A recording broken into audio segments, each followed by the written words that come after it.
Pengaruh dosa yang mengancam dan merusak. Bagaimanakah saudara membentenginya?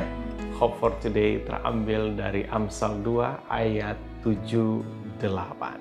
Ia menyediakan pertolongan bagi orang yang jujur, menjadi perisai bagi orang yang tidak bercelah lakunya, sambil menjaga jalan keadilan dan memelihara jalan orang-orangnya yang setia.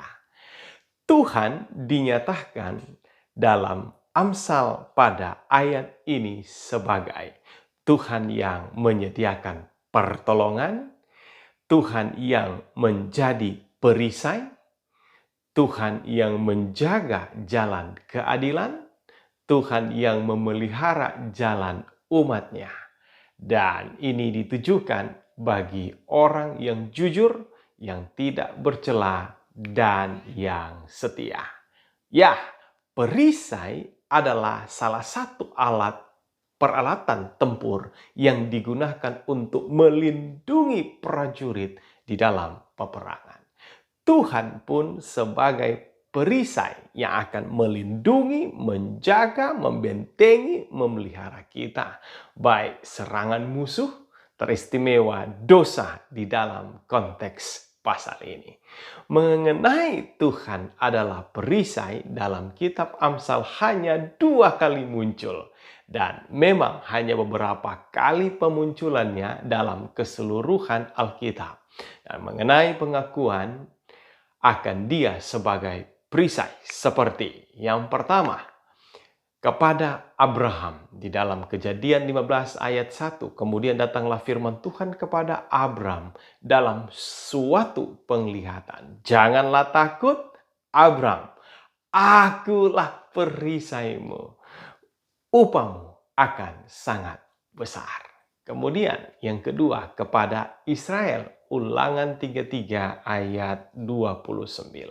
Berbahagialah engkau, hai Israel, siapakah yang sama dengan engkau? Suatu bangsa yang diselamatkan oleh Tuhan, perisai pertolongan dan pedang kejayaanmu. Sebab itu musuhmu akan tunduk menjilat kepadamu dan engkau akan berjejak di bukit-bukit mereka. Kemudian yang ketiga oleh Daud di dalam 2 Samuel 22 ayat 3. Allahku, gunung batuku, tempat aku berlindung, perisaiku, ya, tanduk keselamatanku, kota bentengku, tempat pelarianku, juru selamatku, engkau menyelamatkan aku dari kekerasan. Di dalam pasal ini, pasal 22 dari 2 Samuel, 3 kali ungkapan pengakuan Daud tentang Tuhan adalah perisai. Tadi di ayat 3 ya, dan kemudian ada di ayat 31 dan 36. Bahkan lebih lanjut dijabarkan di dalam kitab Mazmur yang muncul 21 kali, dan salah satunya yang muncul di dalam pasal 18 ayat 3. Ya Tuhan, bukit batuku, kubuh pertahananku dan penyelamatku, Allahku, gunung batuku, tempat aku berlindung, perisaiku, tanduk keselamatanku, kota bentengku. Kemudian yang keempat dan yang kelima, apa yang muncul di kitab Amsal.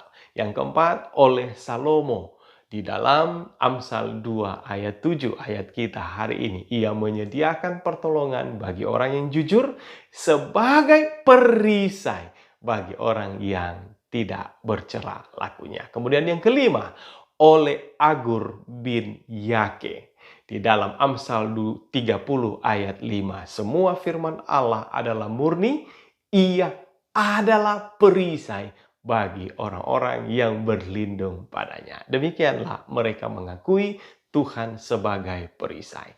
Dengan pengaruh dosa yang mengancam dan merusak, bagaimanakah saudara membentenginya? Harapan terbaik hari ini adalah mengetahui bahwa Tuhan adalah perisai hidup kita masing-masing. Dengan demikian, ini mengajak kita untuk mengakui dan menjadikannya sebagai perisai yang melindungi, menyelamatkan kita dari ancaman musuh dan pengaruh dosa. Seperti lagu anak-anak. Jika setan godaku kata tidak. Tuhan Yesus memberkati saudara. Terima kasih untuk firman-Mu ya Tuhan. Kiranya Engkau yang adalah perisai bagi kami, menjadi pengharapan bagi kami untuk mengundang dan mengajak menjadikan Engkau sebagai perisai bagi kehidupan kami. Lindungi, bentengi kami dari upaya-upaya kuasa kegelapan, teristimewa pengaruh buruk dari dosa di lingkungan kami. Bentengi kami, jaga pikiran kami untuk kami jangan dengan sengaja berdosa kepadamu. Diberkati semua pemirsa yang menonton akan YouTube channel ini. Kiranya Tuhan Yesus memberkati mereka dengan menjadikan Engkau sebagai tameng dan juga perisai bagi hidup mereka. Di dalam anakmu Yesus Kristus Tuhan Juru Selamat kami berdoa. Amin. Kiranya saudara semua boleh diteguhkan, dikuatkan, diberkati melalui firman Tuhan. Tuhan Yesus memberkati saudara.